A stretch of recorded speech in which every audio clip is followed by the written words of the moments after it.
अस्सलाम वालेकुम नाज़रीन, मैं हूं रिजवान जाफ़र। सवाल है पाकिस्तान का। नाज़रीन, कोविड-19 की जो सूरत-ए-हाल आपके सामने है, इसमें जहां बहुत सारे चैलेंजेस सामने आए, वहां एक बड़ा चैलेंज जो था वो तालीमी हवाले से भी था कि किसी न किसी तरह से स्टूडेंट्स की एजुकेशन जो है उसको कंटिन्यू रखा जाए। स्कूलों के हवाले से बहुत बात हुई। सबसे पहले स्कूल ही बंद हुए, उसका आगाज़ जो है सिंध से हुआ, फिर पूरे पाकिस्तान में, और उसके बाद फिर यूनिवर्सिटीज़ कॉलेजेस को भी क्लोज़ करना पड़ा। और उसमें सवाल हुआ कि ये कैसे कंटिन्यू होगा आगे। तो उसमें एक लफ्ज़ सामने आया ऑनलाइन एजुकेशन का। पाकिस्तान में क्योंकि इतना कल्चर नहीं है कि ऑनलाइन जो पे पढ़ाई हो, ऑनलाइन एजुकेशन को इतना सीरियस नहीं लिया गया। गो के हमारी जो नई जनरेशन है वो बहुत ज़्यादा फ्रेंडली है, इंटरनेट फ्रेंडली है, स्मार्टफोन लोगों के पास मौजूद हैं, लेकिन उस पर बाकायदा तौर पर ऑफिशियल एकेडमिक जो है वो सीखना और लॉन्ग टाइम तक जो है बैठना लैपटॉप पर या कंप्यूटर पर या इवन सेल फोन पर, वो इतना आसान नहीं था। फिर इंटरनेट इश्यूज भी बहुत ज़्यादा मुल्क के अंदर मौजूद हैं। अब जबकि अनसर्टेनिटी मजीद बढ़ रही है और कुछ अंदाज़ा नहीं हो पा रहा है कि सूरत-ए-हाल कब तक इसी तरह से रहेगी, तो पिछले 3 महीनों में जो ऑनलाइन एजुकेशन पाकिस्तान की बड़ी यूनिवर्सिटीज़ में हुई हैं वो किस तरह हुई हैं, एग्ज़ाम्स अगर लिए जा रहे हैं कुछ जगहों पे तो वो कैसे लिए जा रहे हैं, ये हम आज जानेंगे।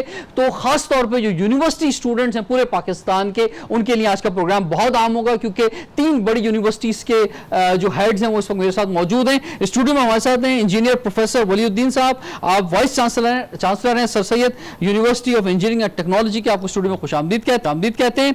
हमारे साथ ऑनलाइन मौजूद हैं जनाब हुनैद लखानी साहब, जो कि चांसलर हैं इकरा यूनिवर्सिटी के। इकरा यूनिवर्सिटी भी नंबर ऑफ स्टूडेंट्स के लिहाज से भी और प्राइवेट यूनिवर्सिटीज़ में एक टॉप यूनिवर्सिटी है। और पब्लिक यूनिवर्सिटी की अगर बात करें तो कराची यूनिवर्सिटी, जिसमें कोई 42,000 स्टूडेंट पढ़ता है, वहाँ पर उसके भी adviser student affairs Karachi university doctor Syed Asim Ali साहब भी हमारे साथ मौजूद हैं।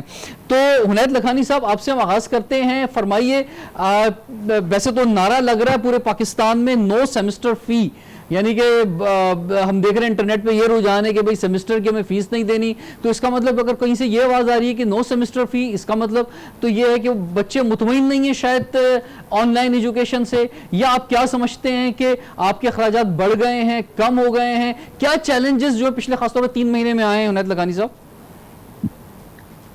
बिस्मिल्लाहिर्रहमानिर्रहीम। 3 महीने में जो सबसे बड़ा चैलेंज आया वो तो ये था कि अचानक से in the middle of the semester ये वबा आ गई और कैंपस को बंद करना पड़ा, और बगैर किसी तैयारी के, बगैर किसी ट्रेनिंग के बच्चों को भी जाना पड़ गया ऑनलाइन, और टीचर्स को भी जाना पड़ गया ऑनलाइन टीचिंग के। अल्हम्दुलिल्लाह इकरा यूनिवर्सिटी चूंकि काफी हद तक ब्लेंडेड लर्निंग पे प्रिपेयर्ड थी, तो हम कुछ तरीके से कर गए। ग्लिचेस आए, problems I, but of course students की बड़ी जायज डिमांड है कि सेमेस्टर फीस में कमी होनी चाहिए, क्योंकि स्टूडेंट्स जो है बड़े टेक्नोलॉजी savvy हैं। उनको पता है कि जब ऑनलाइन आप जाते हैं तो ब्रिक एंड मोटर की रिक्वायरमेंट भी नहीं होती, इलेक्ट्रिसिटी और यूटिलिटीज की कंजम्पशन भी नहीं होती, और क्लासरूम में नंबर ऑफ स्टूडेंट्स की भी जो है कैपेसिटी के इश्यूज नहीं है। तो डेफिनेटली उनकी डिमांड बड़ी जायज है कि ट्यूशन फीस कम होनी चाहिए। ठीक है। और तो इस पर आपने कुछ सोचा है? आपका एक बड़ा इदारा है, और कुछ नंबर ऑफ स्टूडेंट्स बताएंगे इकरा यूनिवर्सिटी में कितने हैं सर? वेल, इस वक्त तो हमारे पास कोई one of the largest number of students in the country, और खास तौर पे ये ऑनलाइन आने के बाद जिस तरह नंबर हमारे पास बढ़े हैं, वो तो उसका अभी तो मुझे एग्जैक्ट हिसाब नहीं पता, लेकिन शायद by the 10th of July exact number आ जाएगा हमारे पास, but it will cross 50,000 I think. ठीक है। और कितने परसेंट स्टूडेंट्स ने अवेल की ये अपॉर्चुनिटी ऑनलाइन एजुकेशन की? आपके पास 50,000 में से अंदाजन कितने परसेंटेज? स्टूडेंट्स के पास आज के वक्त में कोई चॉइस नहीं है। ठीक है। और पेरेंट्स के, टीचर्स के पास भी कोई चॉइस नहीं है, मुल्क के पास भी कोई और चॉइस नहीं है, सिवाय इसके कि हम या तो घर बैठ जाएं और टाइम वेस्ट करें अपना। और ये टाइम बच्चों की इस एज में ये वाला टाइम बड़ा इम्पोर्टेंट होता है। अगर उनकी तवज्जो तालीम से हट गई और किसी और चीज पे चली गई तो वापस तालीम पे लाना और वो रूटीन बनाना भी आसान नहीं। अच्छा, आप ये फरमाइए कि आप कह रहे हैं कि जायज मुतालबा है किसी हद तक, क्योंकि फाइनेंशियल इश्यूज भी मौजूद हैं लोगों के साथ, लोगों के कारोबार नहीं चल पा रहे हैं, जॉब्स के ऊपर भी इश्यूज आ गए हैं बहुत ज्यादा। तो आपने कुछ, आपके इदारे ने सोचा है कि फीस कम करेंगे सेमेस्टर की, या कुछ सब्सिडी गवर्नमेंट दे, या कुछ सब्सिडी जो नीडी स्टूडेंट्स हैं उनको कोई आसान एक साथ पे लोन मिले गवर्नमेंट की तरफ से? मैं गवर्नमेंट की तरफ से तो हम मुतालबात तो कर सकते हैं बहुत सारे, लेकिन पाकिस्तान में समहाउ एक्सपीरियंस ये है कि हमें खुद ही अपनी मदद आप ही कुछ ना कुछ करना पड़ता है। तो और खास तौर पर जहाँ प्राइवेट सेक्टर की बात आती है या उन बच्चों की बात आती है जो अफोर्ड कर सकते हैं, उनको तो टैक्स पेयर्स के पैसे से कुछ मिलना तो है नहीं। ठीक है, आपने तो देख लिया होगा जो सिंध का बजट है उसमें कराची को कुछ भी नहीं मिला, जबकि 95% इनकम जनरेट कराची देती है। तो टैक्स पेयर्स और जनरेट करने वालों को इससे कुछ मिलेगा नहीं, ये उम्मीद भी नहीं रखनी चाहिए। हमें खुद ही अपनी जो सख्त है उसी में कुछ ना कुछ करना ठीक है। पड़ेगा। तो उम्मीद है कि आप भी अपना कुछ कम करेंगे। अच्छा, हमारे पास सफेद यूनिवर्सिटी से वाइस चांसलर मौजूद हैं। सर, आपकी एक तरह से है तो प्राइवेट यूनिवर्सिटी, लेकिन उसके साथ साथ उसमें उसकी जो सेमेस्टर फी है वो कम है काफ़ी, क्योंकि ट्रस्ट भी इन्वॉल्व है, उसमें सपोर्ट की जाती है। तो आप क्या समझते हैं सर कि चैलेंज अपना आप बताएं कि सबसे बड़ा चैलेंज क्या रहा है आपके लिए? सर, अभी उन्हें साहब ने बात की, एक जो चैलेंज जो मैं समझता हूँ कि जो प्राइवेट यूनिवर्सिटीज़ को काफ़ी ज़्यादा है कि हमारी जो मेन जो हमारी जो फाइनेंसेस है वो सारा जो है वो, चूँकि हमारे पास एजुकेटेड लोग होते हैं तो ज़्यादातर जो हमारी इनकम है या जो एक्सपेंस होता है उसका वो हमारी जो है वो HR पे जाता है। About 75% of our income goes towards HR, इसलिए कि हमारे पास PhD फैकल्टी होती है और काफ़ी हाईली क्वालिफाइड फैकल्टी होती है। तो जो मैन्यूरिंग करने के लिहाज से हमारे पास जो पैसे हैं वो बहुत कम है कि हम जो है उसको स्टूडेंट्स को फैसिलिटेट कर सकें। ठीक। So we can give some subsidies, but जाहिर है कि वो इतना ज़्यादा नहीं हो सकता कि इस चीज़ को, इसलिए कि जैसे मैंने बताया कि वो फैकल्टी को जो हमारे पास जो चांसेस देने होते हैं वो सबसे ज़्यादा उसी मद में जाते हैं। और आपकी यूनिवर्सिटी में तो पहले ही काफ़ी स्कॉलरशिप्स वगैरह दी जाती हैं जी। तो एक पूरे वो है सिस्टम बना हुआ है जिसमें काफ़ी स्कॉलरशिप्स है और उसके अंदर वो सारी चीज़ें दी जाती हैं। तो ये तो एक तो ये है कि ये चैलेंज है। अभी आपकी यूनिवर्सिटी में मुझे काफ़ी स्टूडेंट्स ने, मैंने सोशल मीडिया पे आज जब जिक्र किया कि हम इस मौजूद प्रोग्राम कर रहे हैं, तो आपके काफ़ी स्टूडेंट्स ने मुझसे रब्ता किया और कहा कि वो एग्जाम भी हो रहे हैं आपकी यूनिवर्सिटी में। शायद आज भी पेपर था जी, आज हमने ऑनलाइन एग्जाम शुरू कर दिया है, आज से ही पहला पेपर थे। तो कैसा रहा ये ऑनलाइन पेपर करने का जो तजुर्बा? अच्छा, हमारे पहले हमने 2 हिस्सों में किया था। एक हमने पहले मास्टर्स और PhD के एग्जाम शुरू कर दिए थे ताकि हमें एक सेशन हमें मिल जाए, प्रैक्टिस सेशन के, ताकि किस तरह से जा रहे हैं, उसमें स्टूडेंट्स कम होते हैं। और अल्हम्दुलिल्लाह हमारे 100% रिजल्ट रहा मास्टर्स और PhD के लिहाज से कि जितने भी तकरीबन सारे स्टूडेंट्स इसमें इन्वॉल्व रहे। और हमने पूरा एक QA का सिस्टम, क्वालिटी एश्योरेंस का सिस्टम बनाया हुआ था। मल्टीपल लेवल्स बनाए हुए थे कि जिसमें हमने इंक्वायरी के लिहाज से फिर डिफरेंट कॉल सेंटर्स बनाए थे, डिफरेंट ईमेल्स ग्रुप्स बनाए थे, व्हाट्सएप ग्रुप्स बनाए थे कि कहीं पे भी कोई प्रॉब्लम हो हम उसी वक्त उसके प्रॉब्लम्स को सॉल्व करें। और कंटिन्यूसली ये हमारी टीम्स बनी हुई थी और उसी एक्सपीरियंस को लेके हमने ये आज जो है वो बैचलर्स, इसलिए बैचलर्स में ज़्यादा स्टूडेंट्स हमारे, और बैचलर्स में भी हमने इसको 2 हिस्सों में डिवाइड किया कि नॉन इंजीनियरिंग के स्टूडेंट्स को अलग किया और इंजीनियरिंग को। सर, अब ये फरमाएं कि जैसे स्कूल्स वाले जब हमें मिलते हैं तो वो फौरन मुतालबा कर रहे हैं कि स्कूल्स खोल दिए जाएं, तो क्या यूनिवर्सिटीज़ भी मुतालबा कर रही हैं कि इनको ओपन कर दिया जाए विद SOPs? देखिए, हमारे वैसे तो कुछ यूनिवर्सिटीज़ है, लेकिन मेरा ख्याल है कि जो हमें चूँकि एक इन्वायरमेंट जो होता है air condition close rooms environment होते हैं, चाहे वो लैब्स हो चाहे क्लासरूम्स हो, तो अगर हम शुरू भी करते हैं तो SOPs के साथ ये होता है कि आप पूरी इस लिहाज से क्लासेस में, अगर 50 स्टूडेंट्स की क्लास है तो वहाँ पे आप 20 स्टूडेंट से ज़्यादा बिठा नहीं सकते अगर डिस्टेंसिंग कर रखें। तो उसमें और ज़्यादा ज़ाहिर है कि वो बहुत सारे स्टूडेंट्स हैं जो कि शहर से बाहर से हैं। ये जो एक बड़ा, क्योंकि एक बड़े शहरों के अंदर ये भी होता है कि यूनिवर्सिटी में ज़्यादातर आउट ऑफ सिटी के बच्चे आते हैं। इवन गिलगित बल्तिस्तान से, कराची में तो बहुत तादाद में स्टूडेंट्स पढ़ रहे हैं, आज़ाद कश्मीर से पढ़ रहे हैं, काफ़ी जगहों से लोग जो आते हैं। तो एक तो वो सब अपनी अपनी जगहों पे गए हुए हैं, उनका अगर आप ऑन कर देते हैं तो उनका आना एक मुश्किल हो जाएगा। अब वो वहाँ पर हैं तो वहाँ उनके लिए मुश्किल इंटरनेट की आ रही है, एक बड़ा इशू। अच्छा चलिए, जो सिटी के अंदर मौजूद हैं, अभी स्मार्ट लॉकडाउन चल रहा है, बहुत सारे इलाके जो है बंद हैं, वहाँ से लोगों का आना, फिर पब्लिक ट्रांसपोर्ट नहीं मिल रही, तो ओपन होने की सूरत में भी बहुत से ज़्यादा चैलेंजेस सामने आ रहे हैं। वही मैंने देखा कि एक तो यह है कि आपको अगर क्लासरूम में लेके भी जाना है स्टूडेंट्स को, तो ज़ाहिर है कि मल्टीपल, वही एक सेक्शन को आपको मल्टीपल सेक्शन में ब्रेक करना पड़ेगा। तो ज़ाहिर है कि आपके पास फैकल्टी लिमिटेड है। आप यह कि अगर एक ही सेक्शन को आप 3 सेक्शन में पढ़ा रहे हैं तो आपको ट्रिपल द फैकल्टी चाहिए। ठीक है। इसी तरह लैब्स के अंदर है, तो आपकी ये कि तो एक तो ये पूरी इसके SOPs को अगर फॉलो कराना है, ठीक है। दूसरा ये कि क्लोज इन्वायरमेंट है, और सबसे ज़्यादा जो है कि क्लोज इन्वायरमेंट में इतने लोगों को रखना, और जिस तरह से आजकल रेट बढ़ रहे हैं हाँ। उसके जो कोरोना के केसेस हैं, ठीक है। तो मेरा ख्याल था कि फिलहाल मेरे ख्याल से ये पॉसिबल नहीं है कि हम ठीक है। इसको अपने स्टूडेंट्स तो को कल जो HEC की मीटिंग होने जा रही है उसमें आपका भी सजेशन ये होगा कि फिलहाल यूनिवर्सिटीज को ना ओपन किया ना जाए। ओपन किया जाए। ठीक है, तो पब्लिक यूनिवर्सिटी इसमें क्या बात, कराची यूनिवर्सिटी का पॉइंट ऑफ व्यू बहुत इंपॉर्टेंट है इसमें, और ख़ास तौर पर जो इसमें मुतालबात हैं प्राइवेट यूनिवर्सिटी और जो पब्लिक यूनिवर्सिटी के, वो आपकी खिदमत में पेश करेंगे ब्रेक के बाद। सवाल है पाकिस्तान का।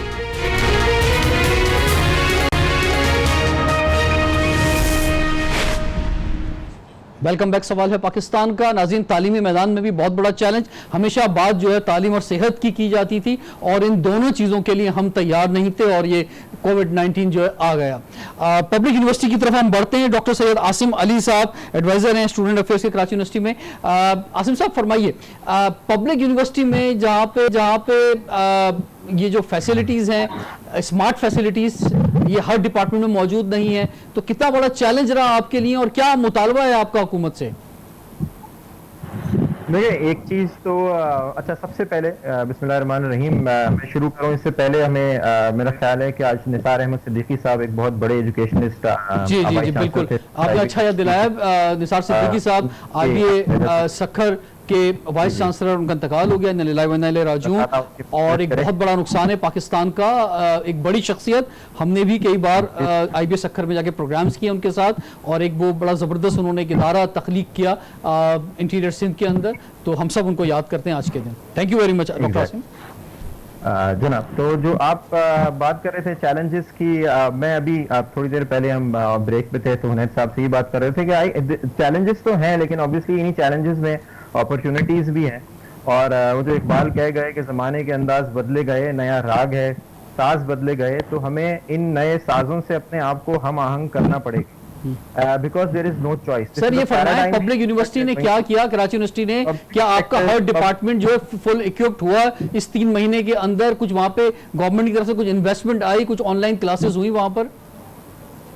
जी, Karachi university among the first university थी जिन्होंने ऑनलाइन क्लासेस शुरू की। कुछ टीचर्स ने इंडिविजुअली क्लासेस शुरू कर दी, लेकिन आपको पता है कि with 42,000 students, more than 42,000 students, we are the largest public sector university of this country, तो आसान नहीं है तमाम स्टूडेंट्स को, तमाम स्टेक होल्डर्स को ऑन बोर्ड लेके तमाम चीजें शुरू करना। Vice chancellor what he said initially, उन्होंने ये कहा कि हमें जल्दी नहीं करनी है, ताकि हम तमाम चीजों को इन लाइन कर लें with whatever the requirements are. हमें यूनिवर्सिटी की रेडीनेस पे काम करना है, हमें टेक्नोलॉजी रेडीनेस पे काम करना है, हमें टीचर की रेडीनेस पे काम करना है, हमें स्टूडेंट की रेडीनेस पे काम करना है, हमें कोर्सेज की रेडीनेस पे काम करना है। डॉक्टर आसिम, मुझे ये बताएं, ये जो कराची यूनिवर्सिटी में एक्शन कमिटीज बनी हुई है स्टूडेंट्स की, बहुत सारी एक्शन कमिटीज हैं जो हमें भी कांटेक्ट करती हैं कि जनाब हमारे ये मुतालबे हैं, वो मुतालबे हैं, आप डील करते हैं उनको, तो क्या मुतालबे सामने आ रहे हैं स्टूडेंट्स की जानिब से? स्टूडेंट्स का मुतालबात जो सामने आए हैं वो यही कहते हैं कि जी हमारे पास इंटरनेट नहीं है, हम ऑनलाइन क्लासेस कैसे लें। तो हमने एकेडमिक काउंसिल ने जो रिजॉल्व किया हमारे यहाँ, और ये एकेडमिक काउंसिल तक का जो प्रोसेस है ये कोई एक दिन में नहीं हो गया। पहले चेयरपर्सन्स की मीटिंग्स हुई, डिफरेंट फैकल्टीज के, वो फेजेस में हुई क्योंकि कोविड की वजह से मीटिंग्स नहीं हो सकती थी। उसके बाद हमारी मुख्तलिफ बोर्ड ऑफ फैकल्टीज की मीटिंग हुई, उनकी रिकमेंडेशंस बनी, they are taken to the academic council, उसमें वो ऑनलाइन मीटिंग हुई हमारी पहली दफा academic council chair by the vice chancellor. उन्होंने ये फैसला किया एकेडमिक काउंसिल में तमाम ने कि ऑनलाइन क्लासेस शुरू करनी चाहिए, और स्टूडेंट्स के हवाले से वो स्टूडेंट्स जो कि ऑन कैंपस अभी क्या टारगेट्स बनाए आपने, अब क्या टारगेट्स बनाए आपने आगे के? जी, हम इंशाल्लाह अगले 1 महीने तक यानी 13 जुलाई तक हम ऑनलाइन क्लासेस कर रहे हैं। उसके बाद हम जो ऑन कैंपस क्लासेस हैं अगर तो खुल जाती हैं यूनिवर्सिटीज, तो वो स्टूडेंट्स जो ऑनलाइन क्लासेस नहीं ले सके उनके लिए क्लासेस कंडक्ट करेंगे 1 महीने तक, और जो लैब्स रह जाएंगी वो कंडक्ट करेंगे। मीनवाइल जो रिकॉर्डेड लेक्चर्स होंगे स्टूडेंट्स के लिए वो भी अवेलेबल हैं कि वो अपनी कन्वीनियंस पे देख सकेंगे लेक्चर्स। तो हम कोशिश ये कर रहे हैं कि वो स्टूडेंट्स जो कि ऑनलाइन क्लासेस नहीं ले सकते कोई मुतालबा डॉक्टर आसिम आप गवर्नमेंट से करना चाहें, गवर्नमेंट से कोई मुतालबा फेडरल या प्रोविंशियल गवर्नमेंट से या HEC से? गवर्नमेंट से यूनिवर्सिटीज के मुतालबात फंडिंग्स के ही होते हैं, और स्टूडेंट्स जो आजकल कह रहे हैं कि उनकी जो फीस है वो माफ की जाए। एक बात ये हमें पता होनी चाहिए कि यूनिवर्सिटी ऑफ कराची की फीस मेरा ख्याल है one of the lowest faeces है इन ऑल द फैकल्टीज। तो अगर और ऑब्वियसली एक सेमेस्टर हम शुरू कर चुके थे, आधी क्लासेस हो चुकी, आधा सेमेस्टर की क्लासेस हो चुकी थी, फीस हमने कुछ स्टूडेंट्स ने जमा कराई थी, कुछ ने नहीं कराई थी। तो ऑब्वियसली फीस रिडक्शन की अगर बात होगी तो यूनिवर्सिटीज इस पे गौर करेंगी, पब्लिक सेक्टर यूनिवर्सिटीज भी।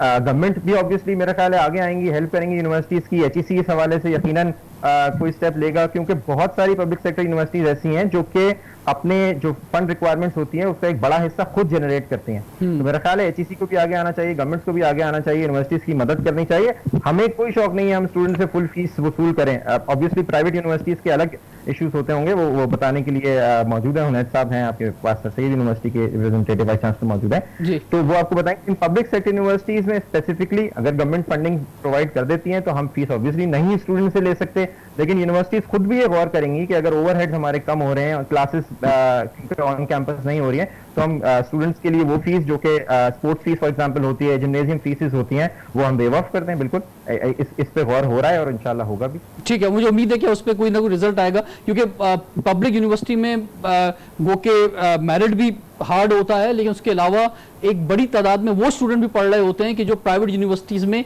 फीस सेमेस्टर फी नहीं दे सकते। तो आपका जो आपका मॉर्निंग प्रोग्राम है उसकी फीस वैसे ही कम है, इवनिंग प्रोग्राम में फीस ज्यादा है, लेकिन मॉर्निंग प्रोग्राम में जो फीस है वो भी अगर कम हो जाए तो बहुत बेहतर हो जाएगा। वो जो इवनिंग प्रोग्राम की ज्यादा फीस है वो भी बहुत कम है प्राइवेट यूनिवर्सिटीज की फीस से। ठीक है, ठीक है। हुनैद लखानी साहब फरमाइए, वैसे एक बात तो तय है कि जो क्लासरूम एनवायरनमेंट है या जिस तरह से एक टीचर के साथ स्टूडेंट का ताल्लुक होता है उसका रिप्लेसमेंट किसी भी सूरत में ऑनलाइन क्लासेस नहीं हो सकती, लेकिन मजबूरी है। हमें पीछे नहीं हटना है, हमें अपने बच्चों को ज्यादा, नौजवानों को दूर नहीं रखना है तालीम से, तो यही एक रास्ता है। नौजवान भी इसके लिए तैयार हैं। इस वक्त जो बड़ा इशू है वो इलेक्ट्रिसिटी का इशू है। अगर आप ऑनलाइन क्लासेस ले रहे हैं तो जो गवर्नमेंट के हवाले से बस कोई आप चाहेंगे कि इस पर जो है मुश्तरका तौर पर प्रेशर डाला जाए, या तमाम यूनिवर्सिटीज के वाइस चांसलर या चांसलर्स मिलकर जो है गवर्नमेंट से बात करें कि जनाब कोई एक मखसूस टाइम हो जिसमें इलेक्ट्रिसिटी ना जाए। इसी तरह से इंटरनेट का भी एक बड़ा इशू है, बहुत सारे इलाकों में इंटरनेट की सहूलतें नहीं है, खासतौर पर गिलगित बल्तिस्तान के जो स्टूडेंट्स हैं उनके लिए। तो इसमें कुछ आप लाएमल बनाने की तरफ जा रहे हैं? मैं कहूँगा कि प्रॉब्लम्स इतनी ज्यादा नहीं है जितना हम सोच रहे हैं। ठीक है। इंटरनेट अगर कोई एक कॉर्नर पे नहीं है तो उसके 5 मिनट के डिस्टेंस पे है। आज से थोड़ा अर्सा पहले हम लोग शायद इस तरह स्काइप के ऊपर ये टेलीविजन का प्रोग्राम नहीं कर सकते थे, लेकिन आज ये सारी चीजें अवेलेबल हैं और अब हम यूज टू होते जा रहे हैं। उसी तरह मैं ऑनलाइन एजुकेशन में आपको ये बात बताऊं कि इसमें इस क्राइसिस में बहुत बड़ी अपॉर्चुनिटी आई है ये, क्योंकि ये जो डिसरप्शन आनी थी एजुकेशन में उसने तमाम की तमाम पाकिस्तान की यूनिवर्सिटीज को शायद खा जाना था। वेस्टर्न कंट्रीज बहुत आगे निकल गई थी अपनी ऑनलाइन एजुकेशन में, और अच्छा ही हुआ कि हम लोगों ने एक इमरजेंसी में प्रिपेयर कर लिया, और इसके फायदे भी बहुत ज्यादा हैं। ऑनलाइन एजुकेशन में अब learning outcomes are as good as on ground education. इसमें ऑफ कोर्स वो वाला माहौल नहीं होता जो क्लासरूम टीचिंग में माहौल होता है, नेटवर्किंग का, गपशप का, एंटरटेनमेंट का, लेकिन ये जो जनरेशन है इसने अपनी सोशल लाइफ ऑनलाइन ऑलरेडी बना ली है और वो इसके अंदर ट्रेंड है।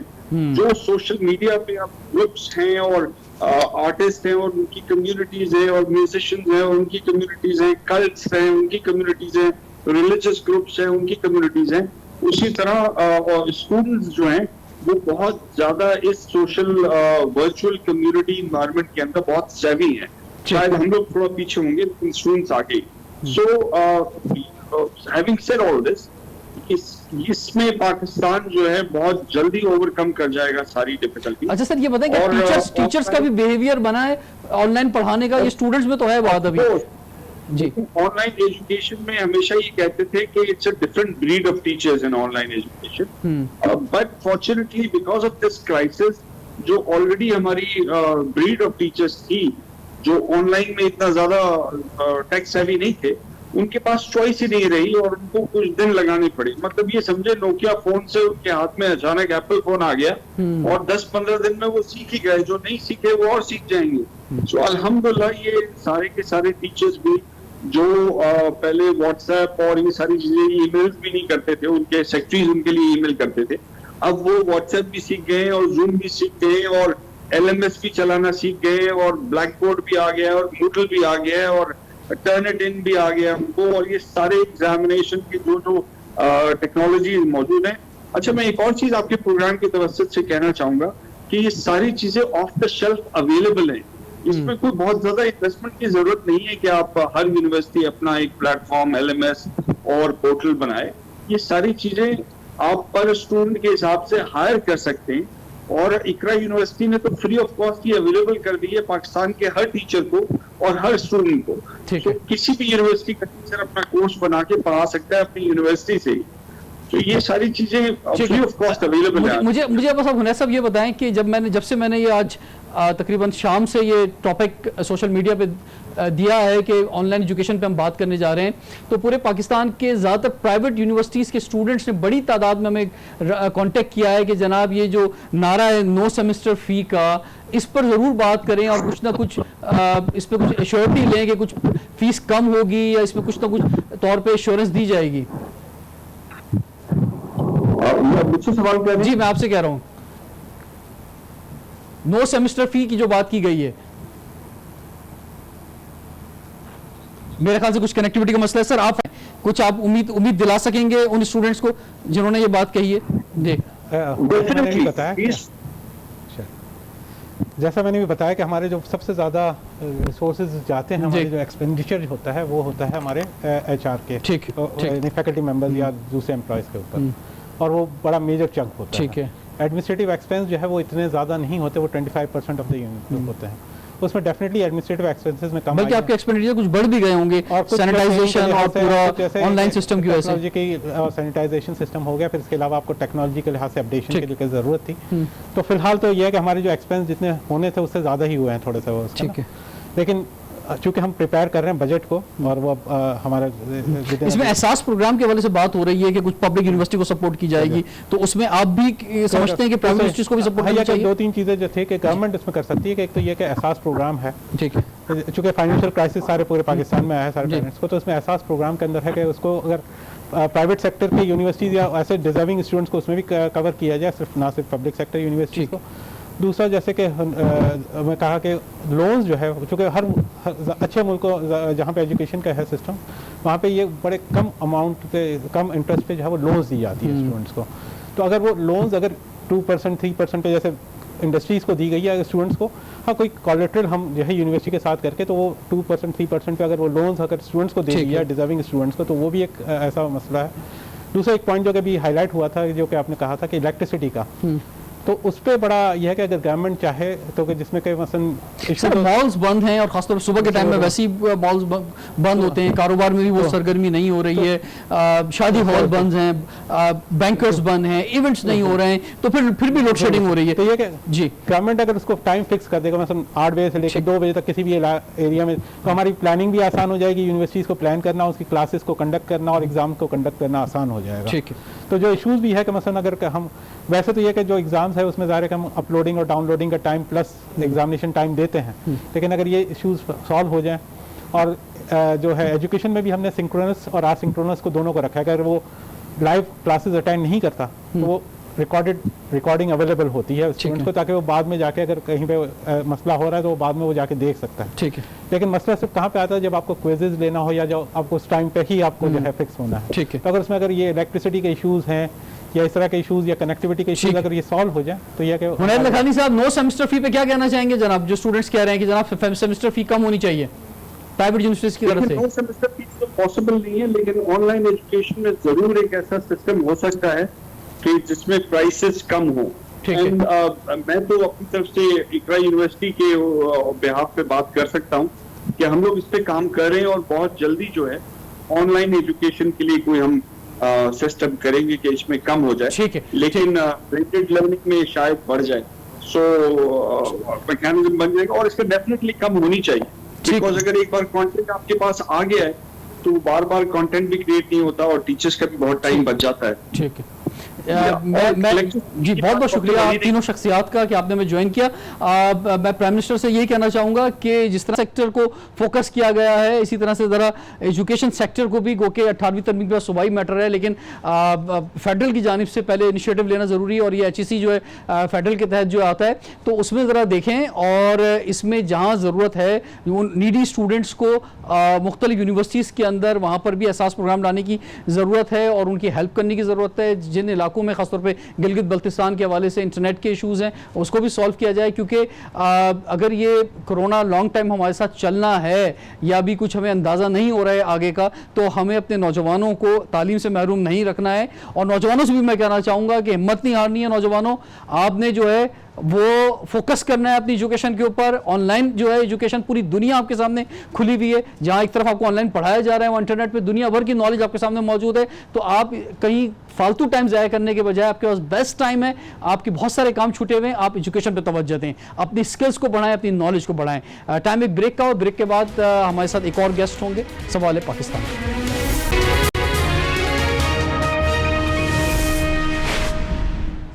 Welcome back. सवाल है पाकिस्तान का। नाजरीन, हमारी कोशिश रहेगी कि हम अपने प्रोग्राम में कुछ ऐसी शख्सियात से आपकी मुलाकात कर सकें कि जो इस कोरोना वायरस के दौर के अंदर कोरोना पॉजिटिव हुए, और या वो ख़ुद भी हुए या उनकी फैमिलीज़ हुई, बड़ा नुकसान उन्होंने उठाया इस हवाले से, इंसानी जान से, यानी कोई ना कोई फैमिली में जो है वो इंतकाल कर गया, और फिर फैमिली ने कैसे सफ़र किया और कैसे वो रिकवर हुए, कैसे बाहर आए। ये इसलिए ज़रूरी है आपसे मुलाकात करवाना ऐसे लोगों की कि पाकिस्तान में वो लोग कि जो अभी तक सीरियस नहीं ले रहे हैं कोरोना वायरस को, अभी तक SOPs पे अमल नहीं कर रहे हैं, वो ज़रा इसकी हकीकत को समझें। हमारे साथ मौजूद हैं जनाब काशिफ चावला साहब, आप डायरेक्टर हैं अलकरम ट्रैवल्स के। अस्सलाम वालेकुम काशिफ साहब, आपको वेलकम कहते हैं स्टूडियो में।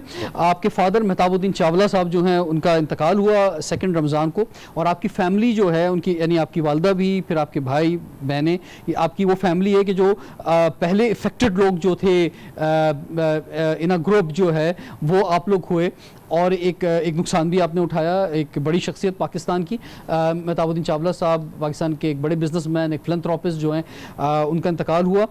तो आप ये बताएंगे, पहले थोड़ा अपना एक्सपीरियंस बताएं कि ये कैसा टाइम गुजरा, क्या हुआ ज़रा, तो कि लोगों को पता चले। बिस्मिल्लाहिर्रहमानिर्रहीम। थैंक यू रिजवान भाई फॉर इनवाइटिंग मी। एक्चुअली आपको पता है मार्च से जो है ये कोविड का सिलसिला ज़्यादा शुरू हुआ पाकिस्तान में जी। तो हम लोग तो खैर बहुत एहतियात कर रहे थे, हम घर पे ही थे। तो 23 मार्च को मेरे फादर की थोड़ी तबीयत ख़राब होना शुरू हुई। देन हम उनको एक हॉस्पिटल ले गए, उनको थोड़ी कफ थी, तो उन्होंने बोला ये नॉर्मल कफ है, उनको हर साल हो जाती थी। खैर 27 मार्च को हम फिर आगा खान उनको लेके गए, उनकी थोड़ी तबीयत ज़्यादा ख़राब हो गई, तो वी केम टू नो कि उनको कोविड हो गया। देन फिर सेकेंड डे जो है वो हमने अपने घर में सबके टेस्ट कराए, हमने तकरीबन 54 टेस्ट कराए अपने घर में, अपने सारे बच्चों के, अपनी फैमिली के, इवन गार्ड ड्राइवर जितने हमारे घर में थे। तो उसमें फिर हमारी अम्मी भी दूसरे दिन हम हॉस्पिटल ले गए, उनको हमें लग रहा था थोड़ा सा, तो उनको भी कोविड हुआ। देन समहाउ हमने मैनेज किया, हम अपनी अम्मी को वापस ले आए घर पे, और इन द मीन टाइम मुझे भी न्यूज़ आई कि मुझे और मेरी सिस्टर को कोविड हो गया है ना।